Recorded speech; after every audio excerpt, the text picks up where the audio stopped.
Welcome to our Q&A. This is December 14th, 2023, and we are going to have a good time tonight. We're going to talk about being bored. It's important to be bored. So that is our subject. We are happy to partner with Survival Garden Seeds. They have fantastic seeds. My greenhouse is full of crops that are growing from survivalgardenseeds.com. Get your seeds from this source. They are fantastic. There's 9 ways that I help people to grow food. YouTube, weekly Q&A, Patreon. I'm a soil laboratory. You can come and see the soil. I've got 3-day boot camps, and I've got one coming up real soon. It's going to be so much fun. I'm available for consulting if you need consulting work. And my book is ready to order from Amazon. And if you don't get my newsletter, go to www.georgicrevolution.com to find my newsletter. You can join up there and then you'll get the newsletter. It's going to be super fun on these Thursday night classes from February 22nd through May 16th. Each Thursday night, we are going to be discussing a very important classic book for the purpose of having context about why we need to be gardening and growing and how gardening can help us become better people. So you can find this list of books on my website. Boot camp is coming up January 11th, 12th, and 13th. Get signed up, come to boot camp. This is a class where you can bring your family. All ages are welcome. You come, you work in the garden, you get dirt under your fingernails, you plant seeds, we make compost. We will look with the microscope at the little critters in the compost to see if we made a good compost or a miserable one, and it'll just be a lot of fun.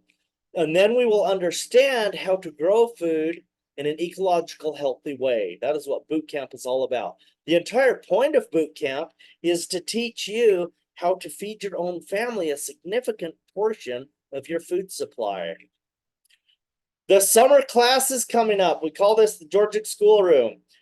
And we study how to have a career in the super awesome,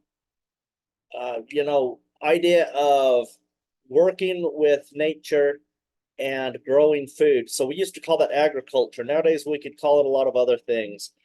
But we study and focus on having a healthy soil. We study all the things that they teach about biodynamics and permaculture, holistic management, silvopasture, all of those great things that are making the world a better place. We bring it into one spot, one classroom, so that you can learn what you need for your garden. And it's an immersive class. You come here, we assign you a garden. You get your own garden that is 15 feet wide and 50 feet long, and then you grow a garden with me mentoring you, and the other classmates are there. It's going to be super fun. And so we can work together, and you will learn all of the aspects of these principles that people are always asking about. So this is a good class. Go to the website, figure this out. But I only take 20 students, so you need to get signed up soon. The winter time is for resting. The land rests. Many animals hibernate. In the tropics, there's not a winter. In the, the pole regions, the North Pole and the South Pole, it's daytime all the time. And so we have those extremes. But where most of the land mass is, we have different seasons. And in the winter time, that's when things rest, and that's when they recuperate. That's when things get better and more beautiful. It's important to be bored. So this is an interesting idea. There's research being done in psychology about boredom, and the typical teenager. I don't know why we say that, because everybody does this, but it's fun for adults to blame teenagers, I guess. But the typical teenager will say, oh, I'm bored, there's nothing to do.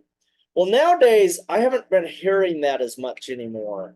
That was something that my generation did. They had to find things to do. But nowadays, most teenagers have a cell phone, and so they have lots of things to do. There's lots of games to play. There's lots of videos to watch. There's a lot of stuff to do that keeps our minds occupied.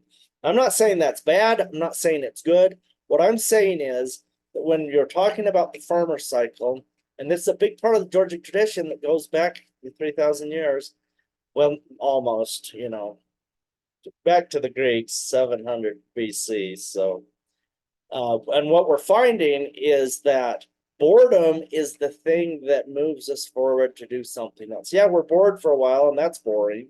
So what do we do about it? Well, we complain a long time, and then that we get tired of complaining, and then we find something to do. But it's cool when you're studying the literature of the Georgic tradition, because we would need things, and the need became the mother of invention. Being bored is the catalyst to come up with a new idea. Creativity is born from the idea of a need that's there. We have needs, we have wants, we have desires, we have passions. All of these things drive us to do something exciting and real and fascinating and awesome. Anyway, boredom is not so bad. I think if young people are bored, that's a good thing if they have some good mentorship to point them in a direction to do something great. So anyway, there's a thing called the 3-day effect, and that's when you put yourself in a new area. So physically, you go on a trip and you are in a new environment for 3 days, and during that 3-day time, your brain has to adjust to all the new stuff. After the 3 days, you are thinking differently. This is why a lot of times corporations will send their leaders and thinkers, employees, managers on a retreat. They'll go on a 3-day retreat, a 5-day retreat, so that when they come back, they have new insights. They're thinking a new way. They have new thoughts, and this whole recreation, that whole recreation argument of recreation should be a recreation of who you are so that you become more productive as a human being. And so that's kind of what the 3-day effect is. And that's a good thing to remember. I love that. I kind of think we need less time entertaining ourselves nowadays, and we need to have more time when we're simply thinking.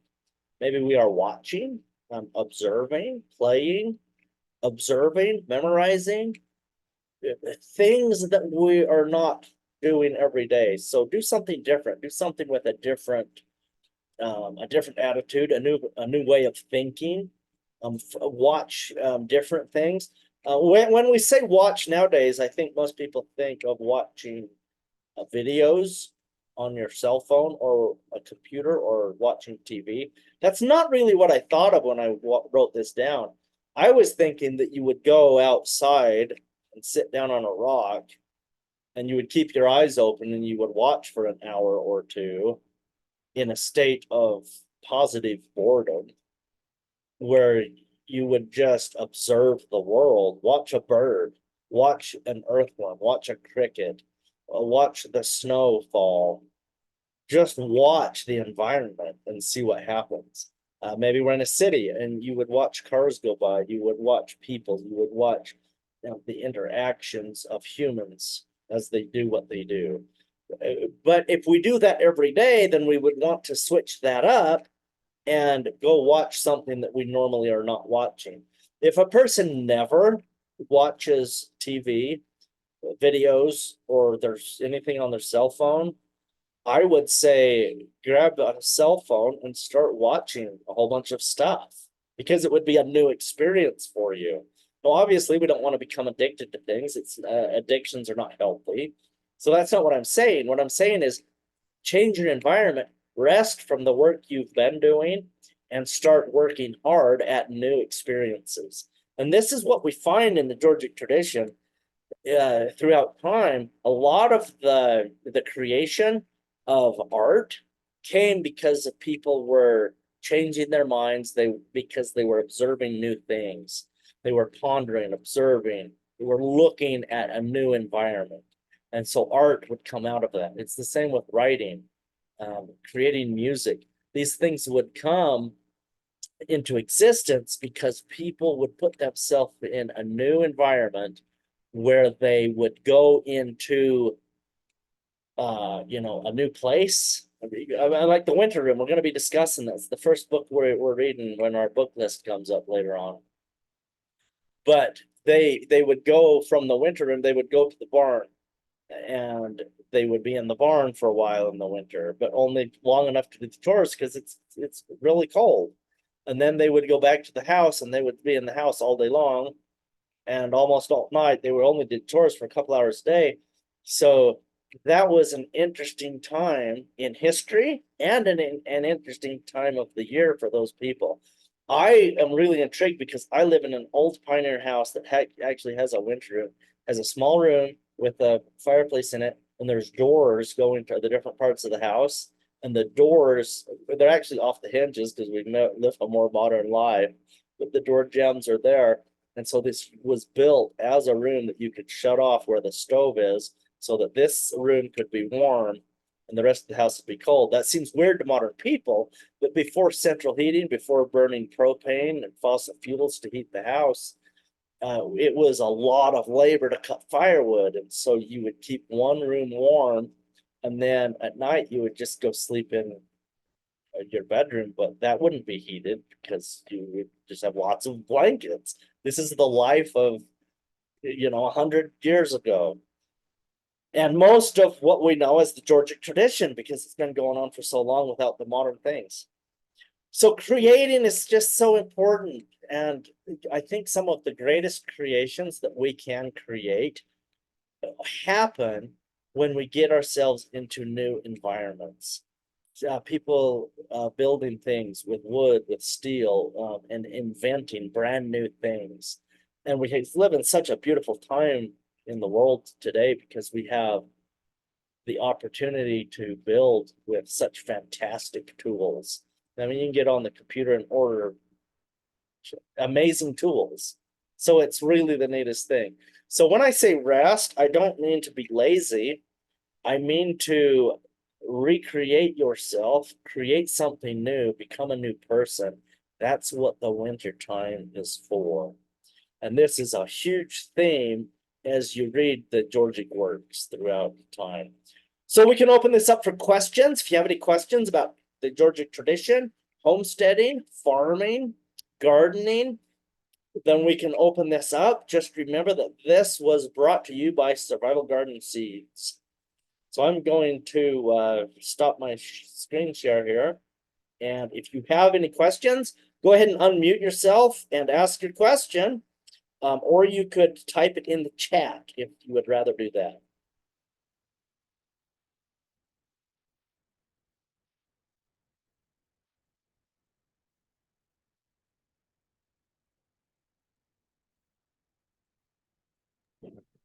I have a question. Where can we find the Georgia classics? You talk about the Georgia classics and like is there a list or is there a way to know if it is a Georgia classic or how do we get that? Yeah, so that's a great question, Abby. Thank you. So, I don't know that there's a list anywhere, but anciently the Georgics, geo means earth, orc means work. The word was made by the Roman poet Virgil 2,000 years ago. The the tradition, we call it the Georgic tradition. The tradition has two groups. The one group, I shouldn't call it groups, but there's a division in the tradition. One is the literary tradition of the literature that was written. The other part of the division would be the work that was done, because the working the earth, it's a farming tradition, it's an agricultural tradition. So if you're going to read about it, obviously you're reading about the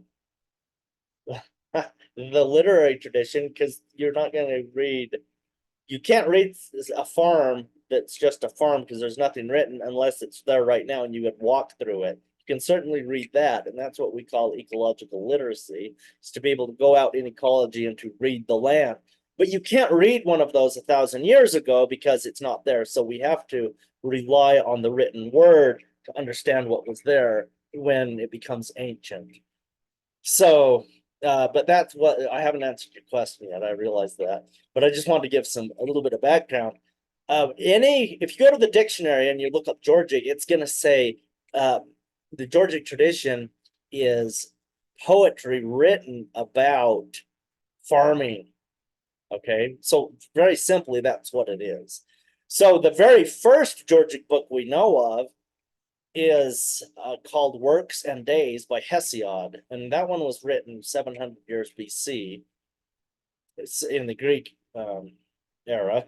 And then Virgil made the Georgic tradition really popular with his Georgic poems, and it's a whole list of poems.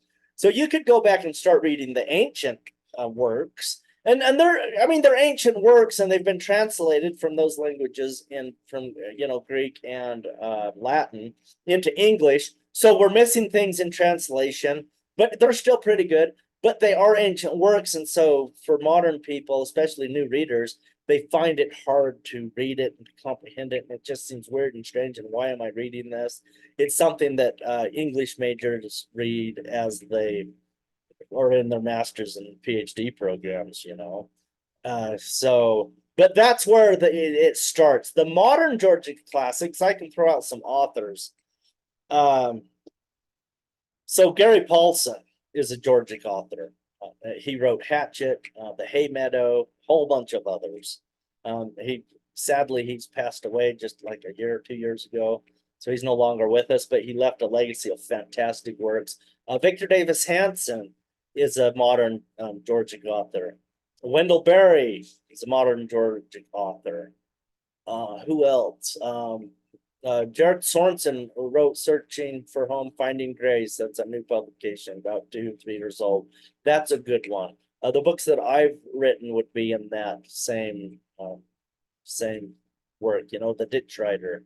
Nobody knows it yet, but it's actually available on Amazon. We just got it done and haven't announced it yet. So it can be ordered, but that one is certainly a Georgic writing. So they're out there. There's quite a few.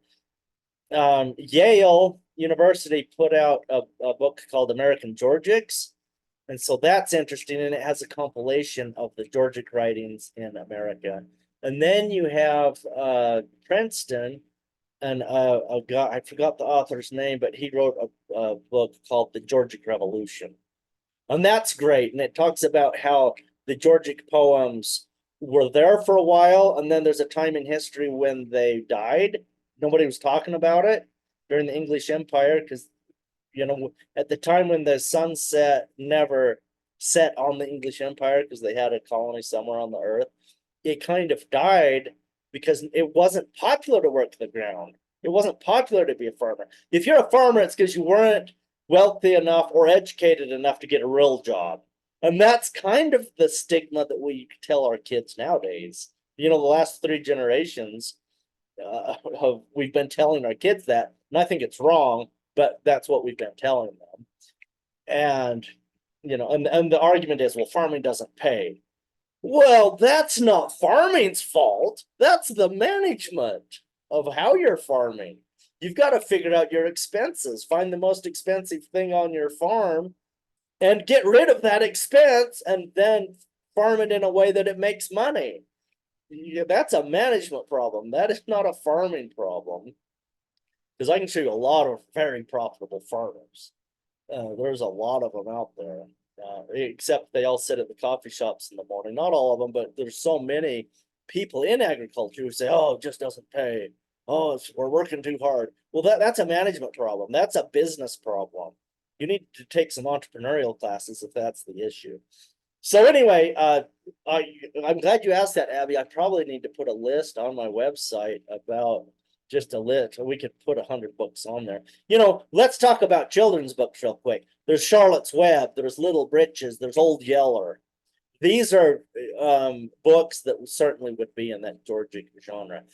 But here's the point of why I talk about Georgic so much. The ancient Greeks who invented this whole thing, they said that the real harvest of the soil is the good citizen. Not the food, not the fiber, not the timber to make lumber out of, to build houses. All those things are important crops. But the most important crop is your child that grows up to be a good citizen in the community. And that's why this is so fantastic and important. And so how do we do that? Well, you've got to read the books and you have to do the work. So you have to have the legacy of both parts of the Georgic tradition. You have to read enough books that you have a library education. Library is an ancient word. It means tree bark. And they would make paper out of tree bark. And so you would write on the paper. You would enter into a contract with paper. It means you're educated. A library is also the root word of library and liberty. So a society that has liberty or freedom is a society that reads libraries, and they have liberal arts educations. So this is pretty neat stuff. But anyway, you have that, you read a library, get a library education, and you work extremely hard to build the things that your society needs without being dependent on other places that may be your enemies to get your products. Because if they shut off your food supply, then you starve to death and they take over. We haven't got to a point in human history, human evolution, whatever you want to call it, where we all love one another. There are still countries who fight against each other and would rather wipe other nations off the face of the earth, which is bad. So we don't want to be dependent on somebody who's an enemy for the basics of our life, like food, clothing, water, the things that the earth provides us. So that's why we need to work the earth and have an education. That was a very long answer. Oh, thank you. So from working with you a little bit and what you've been working on, and you named your business the Georgic Revolution. Are you saying that we need another Georgic Revolution, or is it still ongoing? I believe we absolutely need another Georgic Revolution, but in the work ethic part of it, we need to be creative. People need to be more involved in growing their own food. We can, and a lot of people say, everybody can't be farmers. Well, I've never said everybody needs to be a farmer, but if you want to have the most nutritious food in the world, then learn how to grow a fantastic garden and eat most of your food from that garden. Have your own livestock, and so that your milk, meat, and eggs is coming from your own, your own farm. But people say, oh, well, I can't do all that. Of course you can't. Nobody ever has. They always did this in groups of communities. And so we need to start creating communities. And so, yeah, I mean, the literature is there. It's really easy to read a library and understand how to do all these things compared to going out and creating and doing all the work to build it from scratch. Once a farm is in place and running, it's pretty easy to maintain it. It's just a matter of daily chores and having the knowledge. So it becomes overwhelming to people when they think, oh, you're saying to read all this stuff. That's going to take me 10 years to get an education. Yeah, education is a lifelong pursuit. And you're asking me to build up this farm. I don't know anything about farming. And that's most of the population of the world nowadays. And okay, so those things are true. It is a big ask. But let's create communities where we're producing the healthiest food in the world, and we are learning, and we are just have a very healthy community so that everybody's gifts and talents, we're blessing each other's lives. So I'm not saying everybody should be a farmer, but yes, we need to have a Georgic Revolution where we are getting food that's not so corporatized and not so unhealthy. Now, show me corporate food that's healthy. I'm all for it. All right.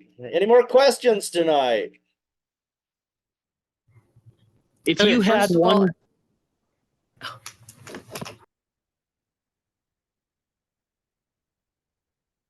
Okay, I will call on someone. The engine, go. okay. So this is Ezekiel, by the way. Sorry, my name says that. If you would say one book that the average adult American with an education should read to get familiar and get kind of a foundational understanding of what the whole Georgic Revolution is and what it's all about, what book would that be and why? Oh, I wish I had a good answer for that. Man, that is a hard one. Oh, this is a contextual question. If you're a mom teaching your kids, read Charlotte's Web. Why? Well, read it 10 times to them, okay? Just have that part of your culture for a year.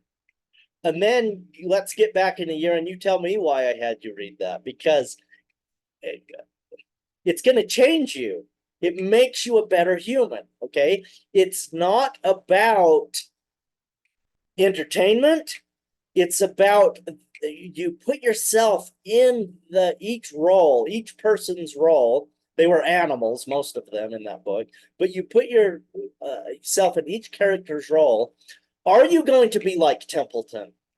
Are you going to be like Charlotte? Are you going to be like Wilbur? Are you going to be the goose or the sheep?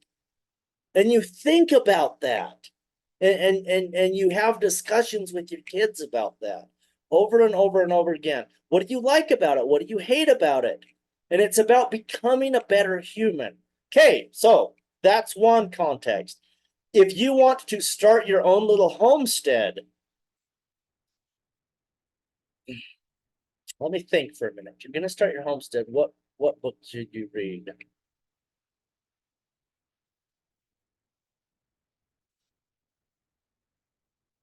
Probably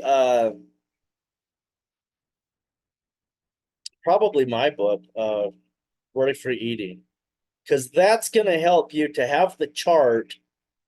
In chapter 6, you've got the chart so that every possible thing you run into, you can know how to ask the questions on what to do on your own farm. Okay. Now, what if you're a teacher and you're inspiring young people, you're inspiring youth? I would probably read Hatchet, Gary Paulson's Hatchet. You say, wait a minute, that's about wilderness survival. That's not about farming. Guess what? Wilderness survival and farming are exactly the same thing. They're just at a different place on the timeline. Wilderness survival is when you start your farm. Farming is 10 years down the road because you survived the first 8 years and didn't die. So that's, I mean, yeah. So if you want to inspire youth, so that's where you would go. Let's say that you're going to start a commercial orchard and you're going into business. There's a book called The Peach, and it's 1,000 pages of articles just all about peaches, raising peaches worldwide, every continent. Well, not Antarctica, but there's places from all over who contributed to that. It's pretty scientific. It's pretty straightforward. There's not a lot of soul building in it. There's not a lot of team building. It's just, okay, here's what we did with our peaches, and this is how we did it in this climate, and it might work for you. And so you would go through that, and you'd get the really technical training on having a peach orchard.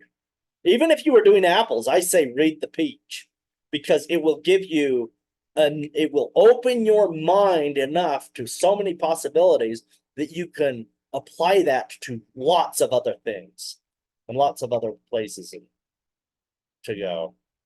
Okay, that's I don't know. Was that a good answer, or does that frustrate you? If somebody gave me an answer like that, I might be frustrated. So No, I think that was good. I think we need to work together and compile a list, you and I.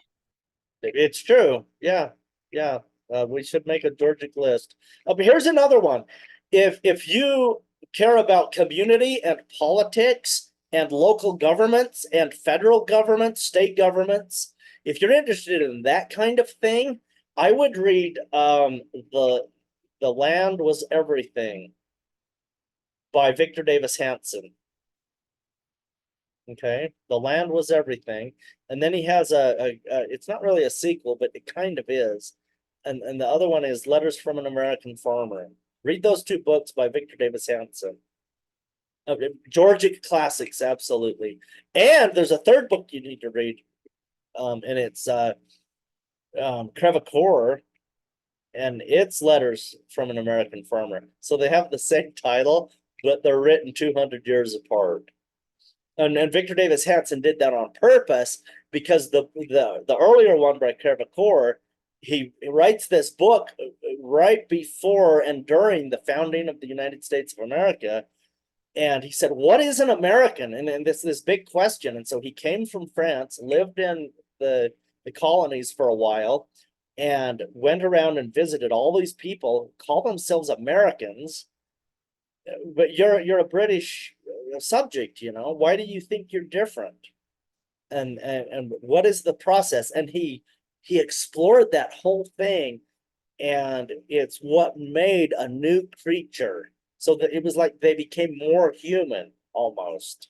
It is kind of the conclusion that is made in that book. He doesn't use that phrase in it, but that's kind of the conclusion. And then 200 years later, Victor Davis Hanson's inspired by it, so he does it again. And he says, here's letters from an American farmer.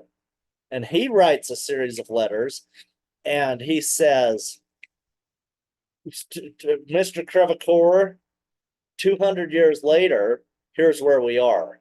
And so it's just this beautiful, poetic, wonderful thing to see what has happened in the last 200 years.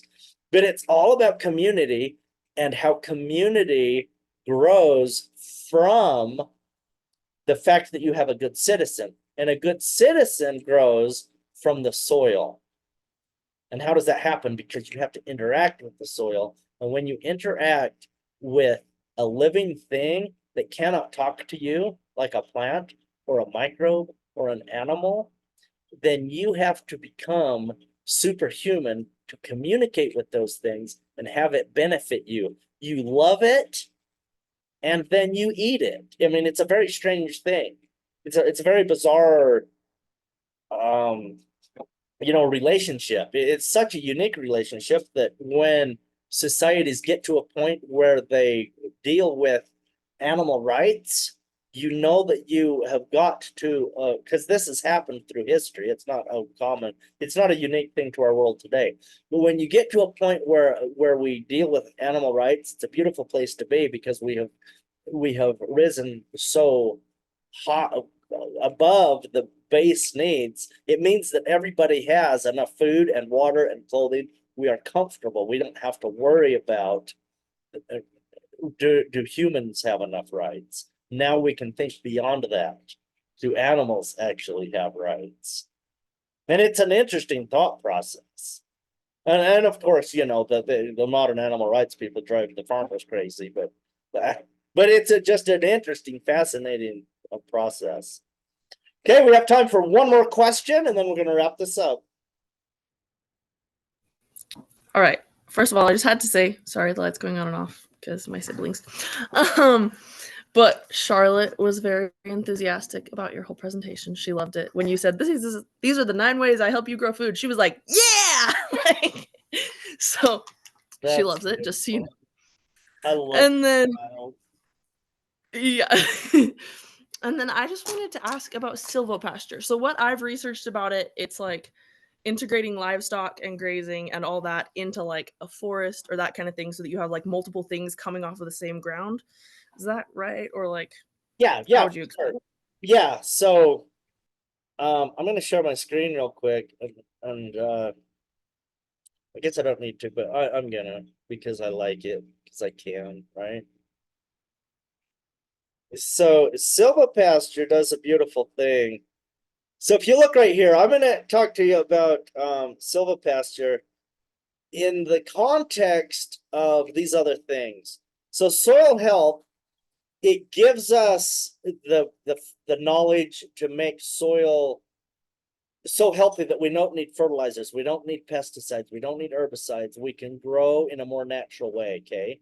Regenerative agriculture restores the depleted soils to massive acres of land. We're up to 38 million acres this year of land that has been restored to a soil health place, which is fantastic. Permaculture gives us the very best agricultural designs. Biodynamics gives us the very best soil tests. So the biodynamic farms have the top soil, highest, most nutrients in the soil. Holistic management gives us the very best of restoring deserts into grasslands and forests. Silvopasture gives us the total best yield of land. So on a square foot of land, and 1 square foot is like very small. So let's say an acre. So on an acre of land, you're going to get the most yield in a silvopasture system. Okay, so you're getting more yield than permaculture or regenerative or holistic because you've added in the trees. Now, in our Georgia schoolroom last year, we talked about how the 7 layers of plants gives you the maximum yield. And that's what we were talking about. It's because when you add in the silvopasture, now you have trees. The Native Americans talk about having 14 trees per acre would be an ideal amount. Of course, this changes depending on your climate and a lot of other factors. But it's interesting that ancient peoples knew this stuff. Silvopasture dates back thousands of years. I think we have in England, they found a 10,000-year-old stump of a tree that was like in a bog or something. They pulled it out. They date it back almost 10,000 years. And the way it was pruned, they know that it was a silvopasture system. So we're talking about really, really old management systems that have worked forever. So one of the things you do with silvopasture to get the best yield is you harvest the limbs of the trees for useful things in your society. So think of a 500-year-old society. They would need to have hay for the livestock in the the winter time. So they would cut off the long branches of the trees and they would put those into bundles and put those in a barn, in a hut, and then that would be feed for livestock. They'd pull out a bundle of those sticks and they would throw them to the animals. And they would eat the leaves that had dried on there. And that is what we call tree hay. So that is just an ancient thing that's been going on forever. But nowadays with the invention of tractors, and it's so efficient to just cut hay out in the field, but nobody does that anymore. Although I'm going to start doing it because I'm just that way. So I'm pretty excited. So anyway, does that answer your question, Kirsten? Yep. Okay. Yeah, I had researched about it a little bit, but I was just curious, like, what your thoughts on it were. So Yeah. So it's an integration of whatever you want to do within your context. If you have livestock, then you're going to be running livestock under those trees. And so you'd prune those trees up about 8 feet high, you'd cut them off, and then the new shoots would grow up. So from one tree trunk, you'd get 8 or 10 or 15 little branches coming up. And when they get 5 or 6 feet high, you cut them off. Another thing you do with those sticks is it would be firewood. You would use them for like making baskets, basketry. That was a big thing before modern, these totes you buy at Walmart. We actually used baskets back in the day. Nowadays they're an art project. But our grandparents and all generations before that, it was pretty practical. Okay, thank you for your participation tonight. We're going to wrap this up. And we will see you next week, same time, same place, same link. Good night.